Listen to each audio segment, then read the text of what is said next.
just made a mistake. It's one thing, Kant says, to support a fair framework of rights within which people can pursue their own conceptions of the good life. It's something else, and something that runs the risk of coercion, to base law or principles of justice on any particular conception of the good life. You remember Aristotle says, in order to investigate the ideal constitution, we have first to figure out the best way to live. Kant would reject that idea. He says that constitutions and laws and rights should not embody or affirm or promote any particular way of life. That's at odds with freedom. For Aristotle, the whole point of law, the purpose of the polis, is to shape character, to cultivate the virtue of citizens, to inculcate civic excellence, to make possible a good way of life. That's what he tells us in the Politics.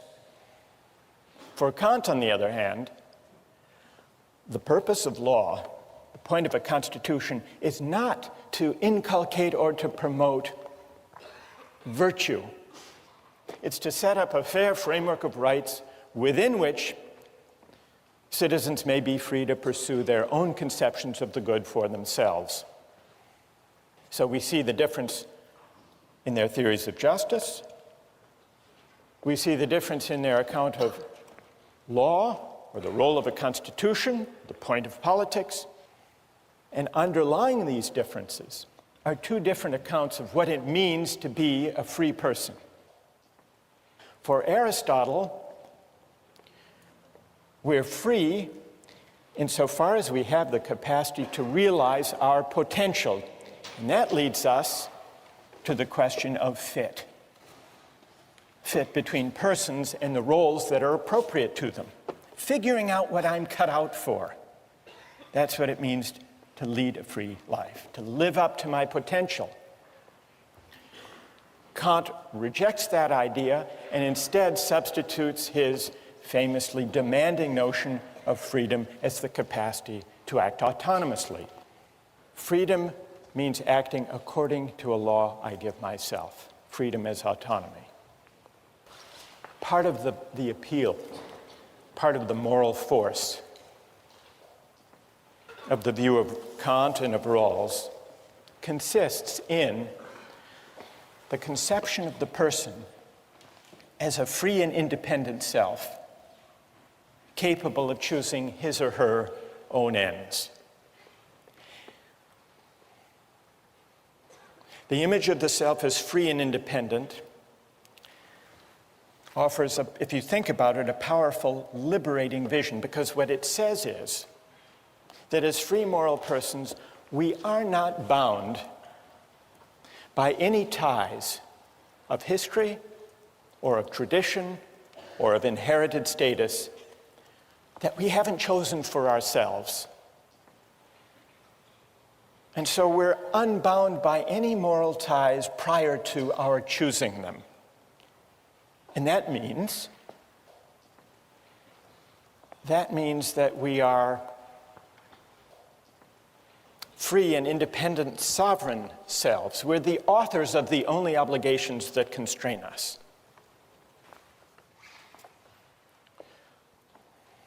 The communitarian critics of Kantian and Rawlsian liberalism acknowledge that there is something powerful and inspiring in that account of freedom, the free, independent choosing self.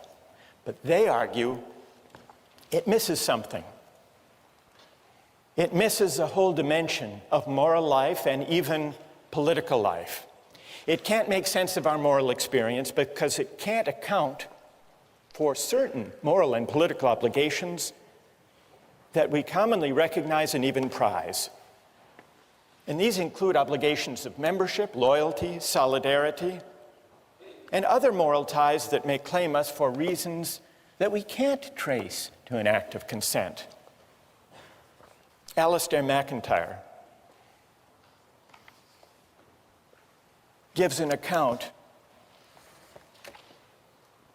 what he calls a narrative conception of the self. It's a different account of the self.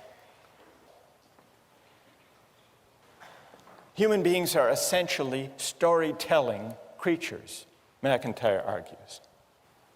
That means I can only answer the question, what am I to do, if I can answer the prior question, of what story or stories do I find myself a part? That's what he means by the narrative conception of the self. What does this have to do with the idea of community and belonging? McIntyre says this: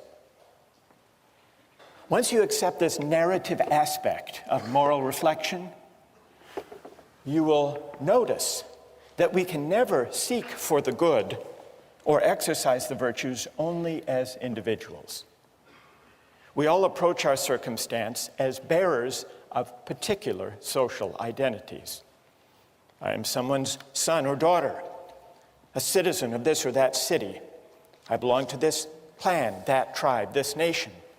Hence, McIntyre argues, what is good for me has to be the good for someone who inhabits these roles. I inherit from the past of my family, my city, my tribe, my nation, a variety of debts, inheritances, expectations, and obligations. These constitute the given of my life, my moral starting point. This is, in part, what gives my life its moral particularity. That's the narrative conception of the self. And it's a conception that sees the self as claimed or encumbered, at least to some extent, by the history, the tradition, the communities of which it's a part. We can't make sense of our lives, not only as a psychological matter, but also as a moral matter in thinking what we ought to do without attending to these features about us. Now, McIntyre recognizes that this narrative account, this picture of the encumbered self, puts his account at odds with contemporary liberalism and individualism. From the standpoint of individualism, I am what I myself choose to be. I may biologically be my father's son, but I can't be held responsible for what he did unless I choose to assume such responsibility. I can't be held responsible for what my country does or has done unless I choose to assume such responsibility. But McIntyre says this reflects a certain kind of moral shallowness, even blindness. It's a blindness at odds with the full measure of responsibility, which sometimes, he says, involves collective responsibility, or responsibilities that may flow from historic memories. And he gives some examples. Such individualism is expressed by those contemporary Americans who deny any responsibility for the effects of slavery upon Black Americans, saying, I never owned any slaves. Or the young German who believes that having been born after 1945 means that what Nazis did to Jews has no moral relevance to his relationship to his Jewish contemporaries. McIntyre says all of these attitudes of historical amnesia amount to a kind of moral abdication. Once you see that who we are and what it means to sort out our obligations can't be separated, shouldn't be separated from the life histories that define us. The contrast, he says, with the narrative account is clear. For the story of my life is always embedded in the story of those communities from which I derive my identity. I am born with a past, and to try to cut myself off from that past is to deform my present relationships. So there you have, in McIntyre, a strong statement of the idea that the self can't be detached, shouldn't be detached from its particular ties of membership, history, story, narrative. Now, I want to get your reactions to the communitarian critique of the individualist or the voluntarist, the unencumbered self. But let's make it concrete so that you can react to more than just the theory of it by looking at the two different accounts of moral and political obligation that arise, depending on which of these conceptions of the person one accepts. On the liberal conception, moral and political obligations arise in one of two ways. There are natural duties that we owe human beings as such, duties of respect for persons qua persons. These obligations are universal. Then, as Rawls points out, there are also voluntary obligations, obligations that we owe to particular others insofar as we have agreed, whether through a promise or a deal or a contract. Now, the issue between the liberal and communitarian accounts of the self, is there another category of obligation or not? The communitarian says there is. There is a third category that might be called obligations of solidarity or loyalty or membership. The communitarian argues that construing all obligations as either natural duties or voluntary obligations fails to capture obligations of membership or solidarity. Loyalties whose moral force consists partly in the fact that living by them is inseparable from understanding ourselves as the particular persons we are. What would be some examples? And then I want to see how you would react to them. Examples of obligations of membership that are particular but don't necessarily flow from consent, but rather from membership, narrative, community, one's situation. The most common examples are ones to do with the family, the relation between parents and children, for example. Suppose there were two children drowning. You could save only one of them. One was your child, the other was a stranger's child. Would you have an obligation to flip a coin?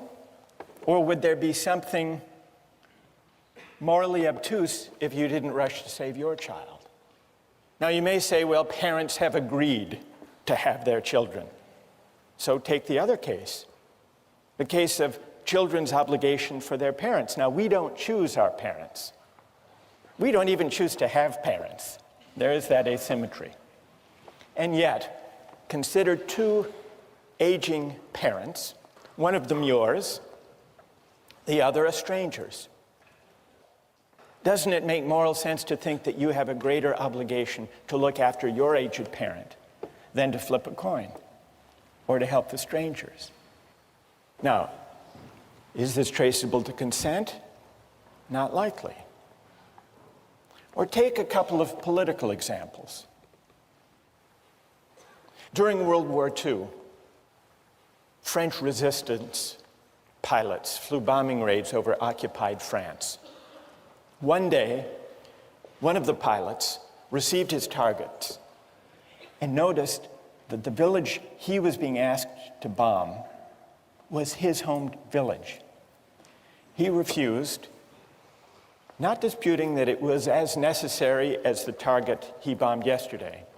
He refused on the ground that he couldn't bring himself. It would be a special moral crime for him to bomb his people, even in a cause that he supported, the cause of liberating France. Now, do we admire that? If we do, the communitarian argues, it's because we do recognize obligations of solidarity. Take another example. Some years ago, there was a famine in Ethiopia. Hundreds of thousands of people were starving. The Israeli government organized an airlift to rescue Ethiopian Jews. They didn't have the capacity to rescue everyone in Ethiopia.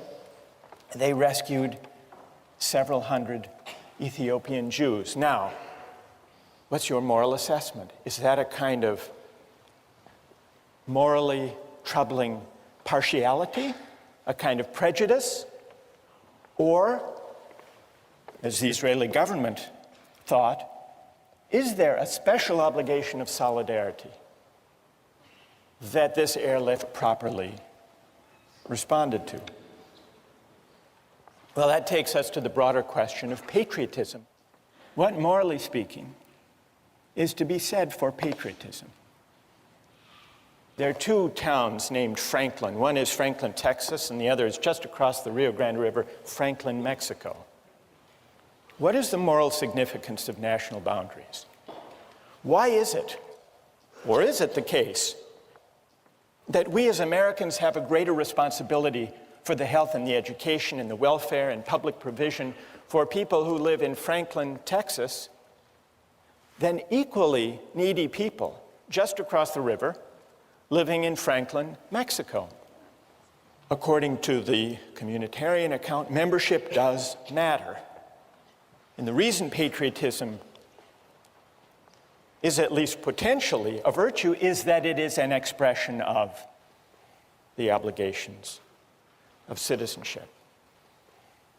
How many are sympathetic to the idea that there is this third category of obligation, the obligations of solidarity or membership? How many are sympathetic to that idea? And how many are critical of that idea? How many think all obligations can be accounted for in the first two ways? All right, let's hear from the critics of the communitarian idea first. Yes? My biggest concern with the idea of having obligations because you're a member of something or because of solidarity is that it seems that if you accept those obligations as being sort of morally binding, then there's a greater occurrence of overlapping obligations, a greater occurrence of good versus good. And I don't know if this sort of framework allows us to choose between them. Good. And what's your name? Patrick. So you worry that if we recognize obligations of membership or solidarity, since we inhabit different communities, their claims might conflict. And what would we do if we have competing obligations? Yes? Well, one solution is that we could view ourselves as ultimately members of the human community, and that then within that we have all these smaller spheres of that, you know, I am an American or I am a student at Harvard. And so the most important community to be obligated to is the community of human beings, and then from there you can sort of evaluate which other ones are most important to you. So the most universal, and what's your name? Nicola? So Nicola, you say the most universal community we inhabit, the community of humankind, always takes precedence. Yes. Patrick, are you satisfied? No. Why not? It seems rather arbitrary that we should choose the universal obligation over the more specific obligation. I might also say that I should be obligated first to the most specific of my obligations. For instance, take my family as a small unit of solidarity. Perhaps I should be first obligated to that unit, and then perhaps to the unit of my town, and then my country, and then the human race. Good, thank you. I want to hear from another critic of the communitarian view. We have the objection, well, what if goods collide? Who objects to the whole idea of it? Who sees patriotism as just a kind of prejudice that ideally we should overcome? Yes? Patriotism reflects a community membership. That's a given. I think the problem is that whereas some memberships are natural narratives, the narrative of citizenship is a constructed one, and I think a false one. because as the river is just a historical accident, it makes no sense that because the lottery of birth threw me into the United States as opposed to Mexico, that that's the membership that I should be a part of. Good. And what's your name? Elizabeth. Elizabeth. Who has a reply? Yes. I think in general, we have to ask, where do our moral obligations arise from anyway? And I think basically there'd be two places from which they could arise. One would be kin, and another one would be reciprocity. And the closer you are associated to other people, there's a natural reciprocity there in terms of having interactions with those people. You interact with the neighbors on your street, with the other people in your country through economic arrangements. But I don't know, and you don't know those people in Franklin, Texas, any more than you know the people in Franklin, Mexico, do you? Presumably, you're naturally more connected with the people in your own country in terms of interaction and trade than you are with people in other countries. Good. Who else? Oh, go ahead. Yeah, I think that a lot of the basis for patriotism can be compared to like school spirit or even house spirit that we see here, where freshmen are sorted into houses and then within a day they have developed some sort of attachment or a pride associated with that house. And so I think that we can probably draw a distinction between a moral obligation for communitarian beliefs and sort of just a sentimental, emotional attachment. Good. Wait, stay there. What's your name? Rena. What about, go back to my example about the obligation of the child to the parent. Would you say the same thing there? It's just may or may not be a sentimental tie, but it has no moral weight? Well, I mean, I'm not entirely certain that accident in the initial stage is something that will preclude like moral obligations later.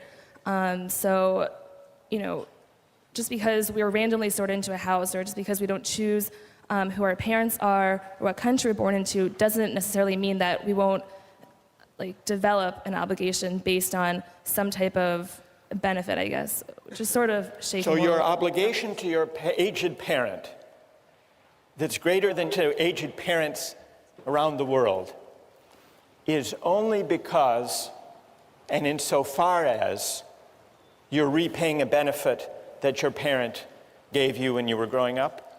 Yeah, I mean, I would say that if we look at cases of adoption where, you know, you have a biological parent somewhere else that you don't interact with, and then you have a parent, you know, who adopted you, most people would say that if you had to pick between them in the case of, you know, aging parents, that your obligation would lie more with the person who raised you and who had exchanges with you meaningfully.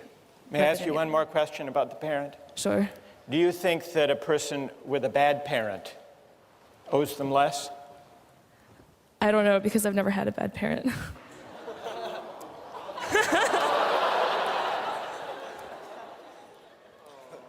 I think that's a good place to end. Thank you. We'll continue with this next time. Thank you.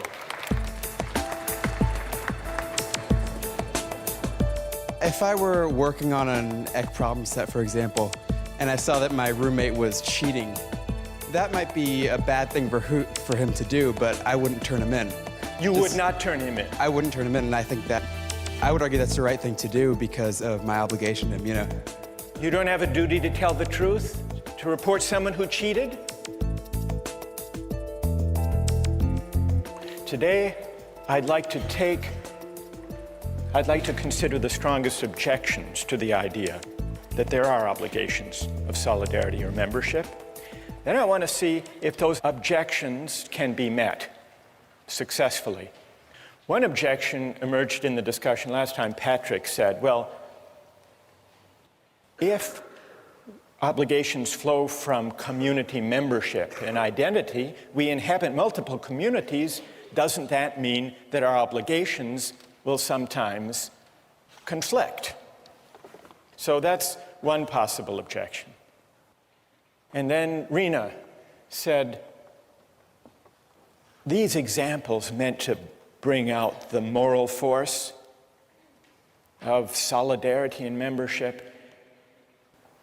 Examples about parents and children, about the French resistance fighter asked to bomb his own village and drawing back, about the airlift by Israel of Ethiopian Jews. These examples, they may be intuitively evocative, Rena said, but really they're pointing to matters of emotion, matters of sentiment, not true moral obligations.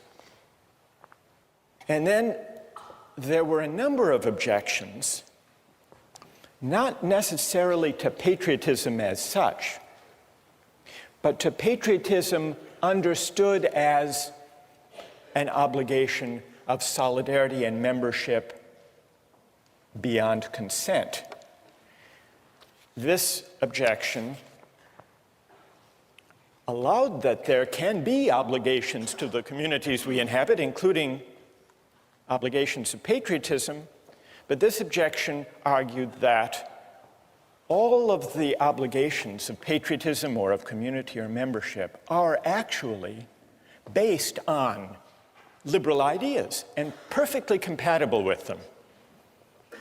Consent, either implicit or explicit, or reciprocity. Julia Rothau, for example, on the website, said that liberalism can endorse patriotism as a voluntary moral obligation. Patriotism and familial love both fall under this category. Because after all, Julia points out, the Kantian framework allows people free rein to choose to express virtues such as these if they want to. So you don't need the idea of a non-voluntary particular moral obligation to capture the moral force of community values. Where's Julia? Okay, so did I summarize that fairly? Julia actually is in line with what Rawls says about this very topic. You weren't aware of that. You came up with it on your own. That's pretty good. Rawls says, when he's discussing political obligation, he says it's one thing if someone runs for office or enlists in the military. They're making a voluntary choice. But Rawls says there is, I believe, no political obligation, strictly speaking, for citizens generally, because it's not clear what is the requisite binding action and who has performed it. So Rawls acknowledges that for ordinary citizens, there is no political obligation except insofar as some particular citizen willingly, through an act of consent, undertakes or chooses such an obligation. That's in line with Julia's point. It's related to another objection that people have raised, which is it's perfectly possible to recognize particular obligations to one's family or to one's country, provided honoring those obligations doesn't require you to violate any of the natural duties or requirements of universal respect for persons, qua persons. So that's consistent with the idea that we can choose, if we want to express a loyalty to our country or to our people or to our family, provided we don't do any injustice within the framework, acknowledging the priority, that is, of the universal duties. The one objection that I didn't mention is the view of those who say that obligations of membership really are a kind of collective selfishness. Why should we honor them? Isn't it just a kind of prejudice? So what I'd like to do, perhaps if those of you who have agreed, who wrote and who have agreed to press these objections, perhaps if you could gather down all together, we'll form a team as we did once before, and we'll see if you can respond to those who want to defend patriotism conceived as a communal obligation. Now, there were a number of people who argued in defense of patriotism as the communitarian view conceives it. So let me go down now and join the critics of communitarianism, if there's a microphone that we could use somewhere. Okay, thanks, Kate. Who, as the critics of patriotism, communal patriotism, gather their forces here? Patrick, if you want to, you can join as well, or Rena. Others who have spoken or addressed this question are free to join in.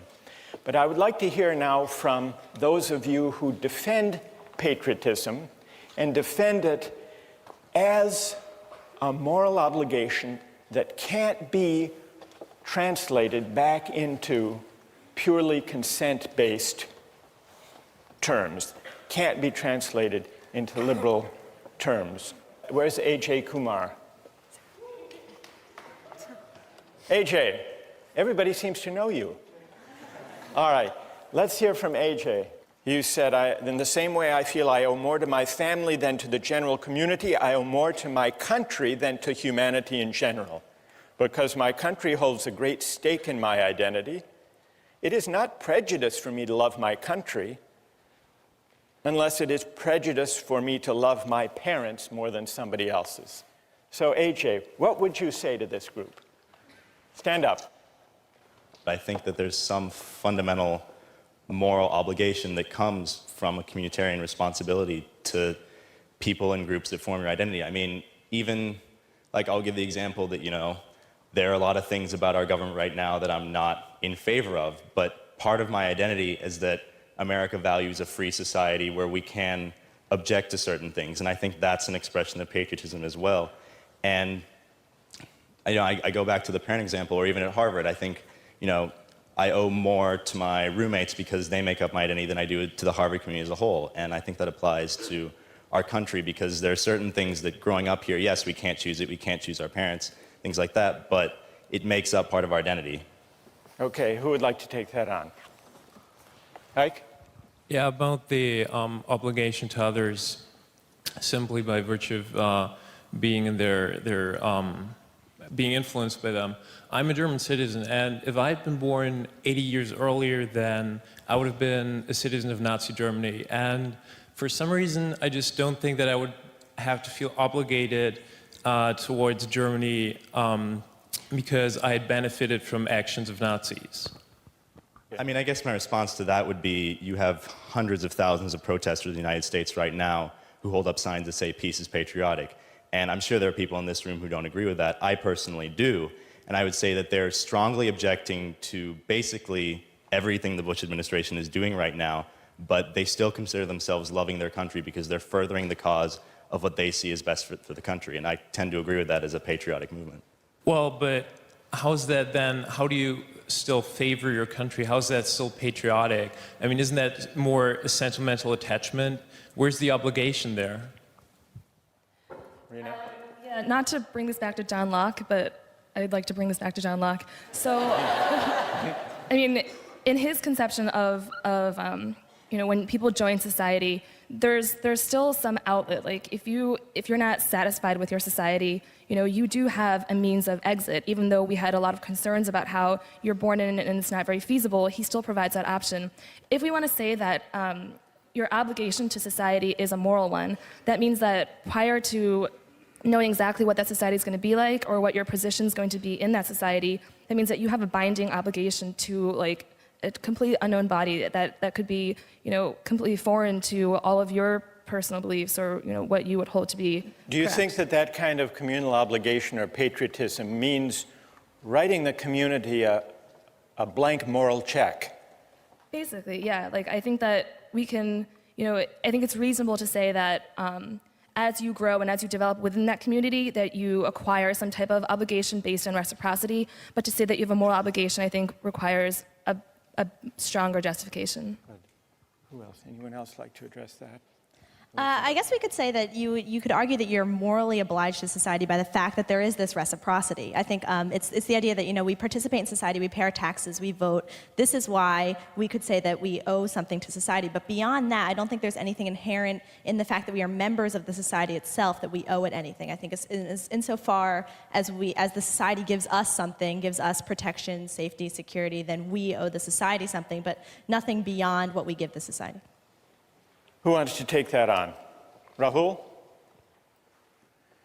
I don't think we give the community a blank moral check in that sense. I think we only give it a blank moral check when we abdicate our sense of civic responsibility and when we say that the debate doesn't matter because patriotism is a vice. I think that patriotism is important because it gives us a sense of community, a sense of common civic virtue that we can engage in the issues. Even if you don't agree with the way the government is acting, you can still love your country and hate the way it's acting. And I think because out of that love of country, you can debate with other people and have respect for their views, but still engage in the debate. If you just say that, patriotism is a vice, you drop out of that debate and you cede the ground to people who are more fundamentalist, who have a stronger view, and who may coerce the community.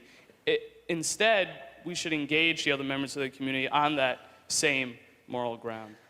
Well, now what we hear from AJ and Rahul is a very pluralistic, argumentative, critically minded patriotism, whereas what we hear from Ike and the critics of patriotism here is the worry that to take patriotic obligation in a communal way, seriously, involves a kind of loyalty that doesn't let us just pick and choose among the beliefs or actions or practices of our country. What's left of loyalty if all we're talking about, AJ and Rahul, if all we're talking about is loyalty to principles of justice that may happen to be embodied in our community or not, as the case may be, and if not, then we can reject its course. I don't know, I've sort of given a reply. I got carried away, I'm sorry. Who would like? Go ahead, Julia. Yeah, I think that patriotism, you need to define what that is. It sounds like, you would normally think that we were given a more weak definition here of patriotism amongst us, but it almost sounds like your definition is merely to have some sort of civic involvement in debating within your society. And I think that kind of undermines maybe some of the moral worth of patriotism as a virtue as well. I think if you can consent to a stronger form of patriotism if you want, that's a stronger, moral obligation than even what you're suggesting.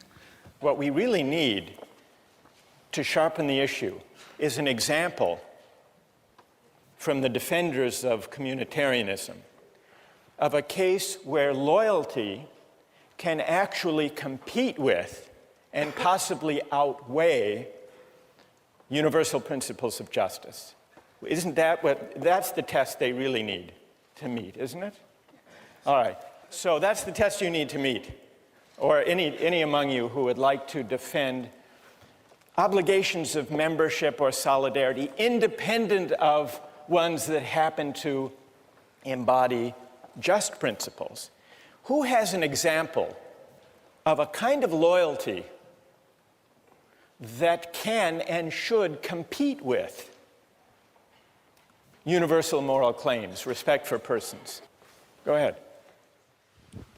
If I were working on an EC problem set, for example, and I saw that my roommate was cheating, that might be a bad thing for him to do, but I wouldn't turn him in. You would not turn him in? I wouldn't turn him in, and I think that I would argue that's the right thing to do because of my obligation to him. It may be wrong, but that's what I would do, and I think that's what most people would do as well. All right, now there's a fair test. He's not slipping out by saying he's invoking in the name of community some universal principles of justice. What's your name? Stay there. What's your name? It's Dan. Dan? So what do people think about Dan's case? That's a harder case for the ethic of loyalty, isn't it? But a truer test? How many agree with Dan? So loyalty, Dan, loyalty has its partisans. How many disagree with Dan?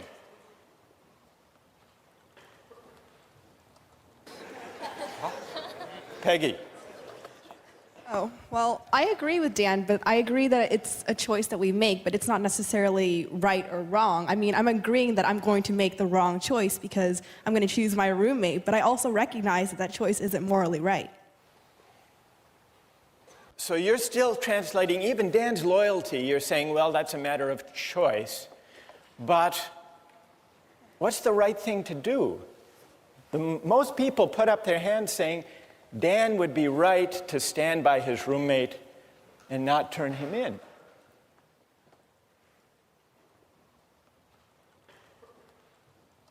Yes, go ahead. Also, I think as a roommate, you have insider information, and that might not be something you want to use. That might be something unfair to hold against. You know, you're spending that much time with a roommate. Obviously, you're going to learn things about him, and I don't think it's fair to reveal that to a greater community. But it's loyalty, Wojtek. You agree with Dan that Yes, loyalty is the ethic at stake here. Absolutely.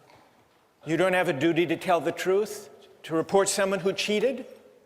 Not if you've been advantaged into getting that kind of information. Before our critics of patriotism leave, I want to give you another version, a more public example of what I guess we should call it Dan's dilemma. Dan's dilemma of loyalty. And I want to get the reaction of people to this. This came up a few years ago in Massachusetts. Does anyone know who this man is? Billy Bulger, that's right. Who is Billy Bulger? He was president of the Massachusetts State Senate for many years, one of the most powerful politicians in Massachusetts.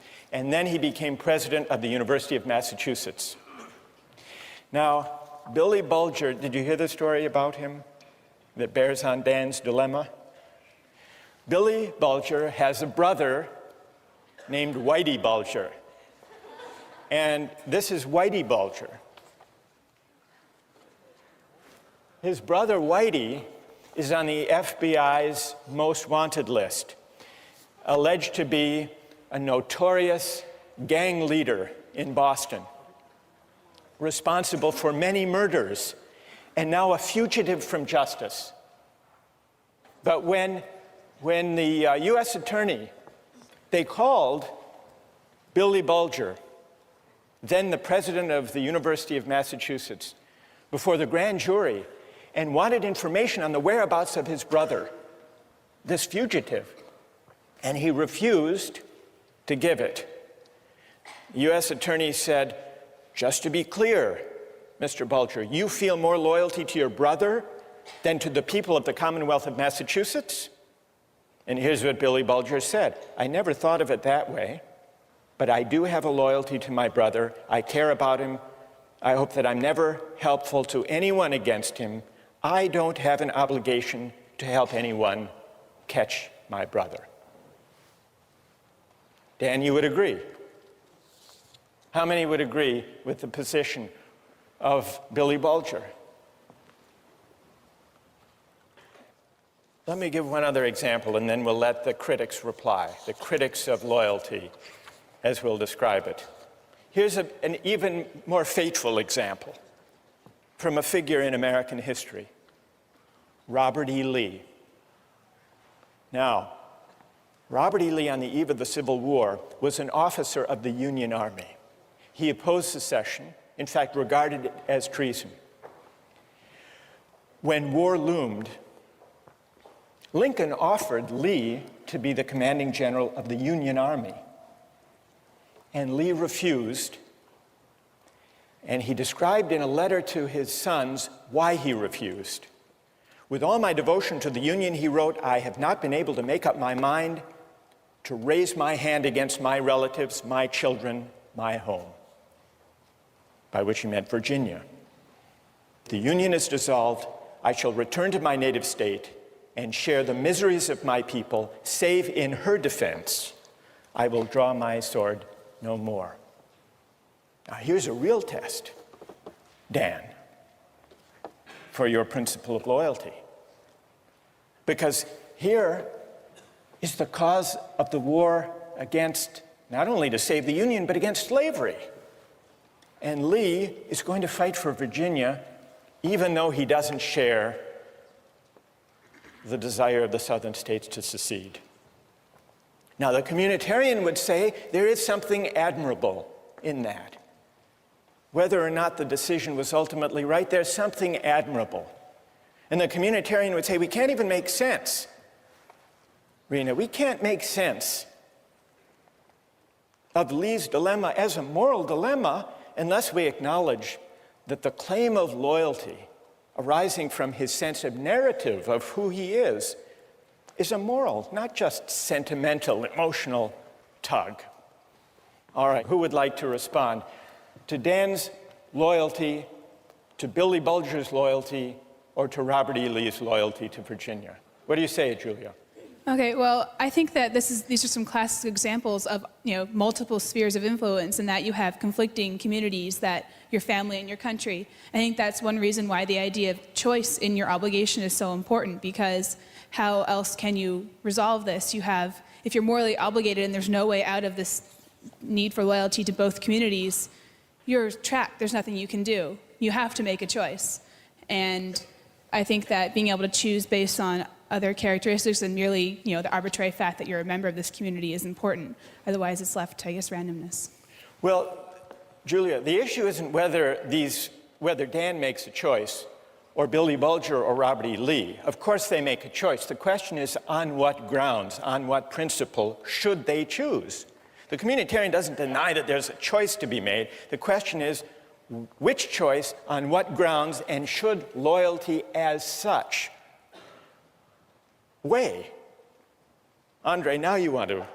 All right, go ahead. What do you say? Well, one of the things we've noticed in the three examples is that the people have all chosen the most immediate community of which they're a part, the more local one. And I think there's something to be said for that. It's not just random. There doesn't seem to be a conflict because they know which one is more important. And it's their family over the Ec 10 class, their state over their country, and their family over the Commonwealth of Massachusetts.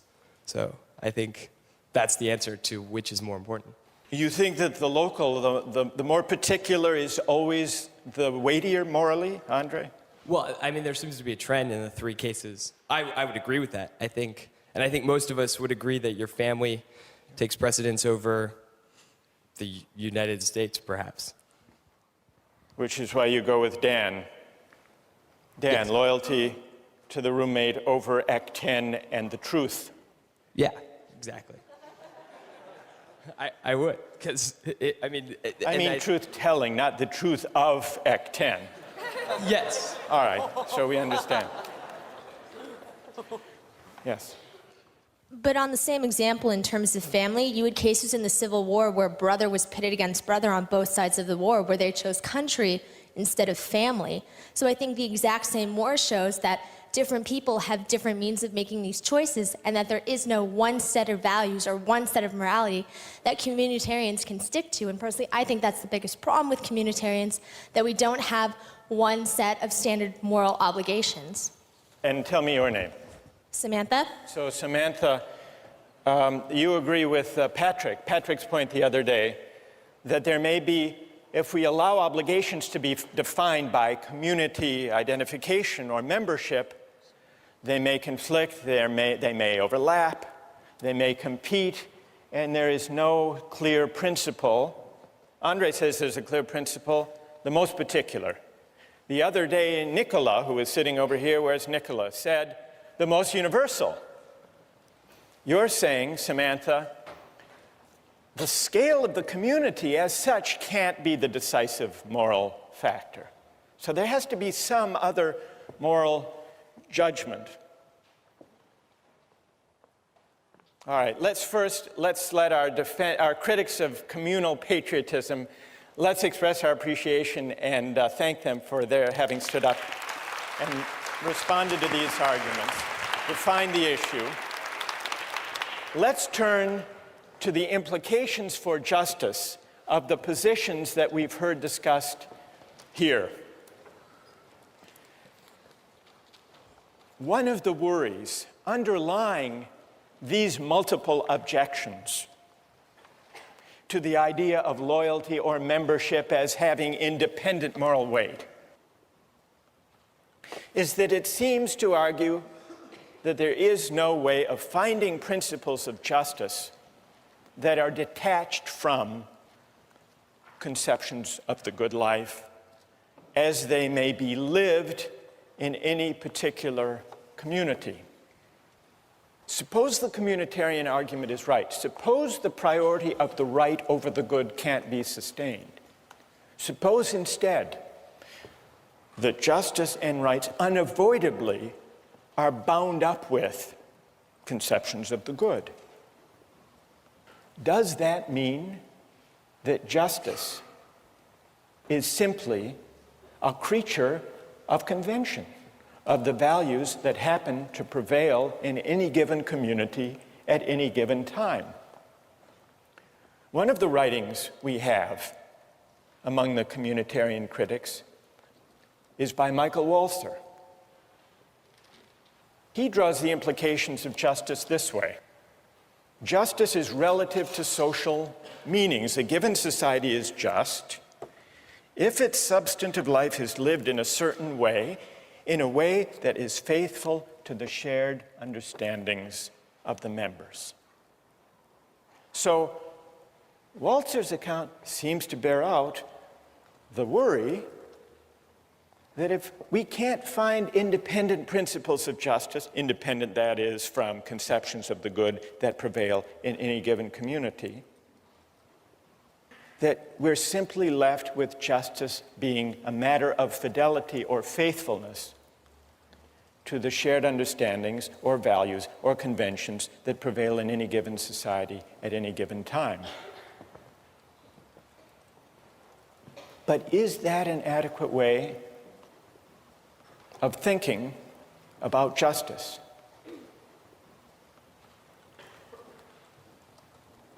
Well, let's take a look at a short clip from the documentary Eyes on the Prize. It goes back in the 1950s in the South. Here are some situated American Southerners who believe in the tradition, in the shared understandings of segregation. Listen to the arguments they make about loyalty and tradition, and see if they don't make you uneasy about tying arguments about justice to the shared understandings or traditions that prevail in any given society at the moment. Let's run the clip. This land is composed of two different cultures, a white culture and a colored culture, and I've lived close to them all my life. But I'm told now that we've mistreated them and that we must change, and these changes are coming faster than I expected, and I'm required to make decisions on a basis of a new way of thinking, and it's difficult. It's difficult for me, it's difficult for all Southerners. Well, there you have it. Narrative selves, situated selves, invoking tradition. Doesn't that show us that justice can't be tied to the shared understandings of goods that prevail in any given community at any given time? Or is there a way of rescuing that claim from this example? Think about that question, and we'll return to it next time.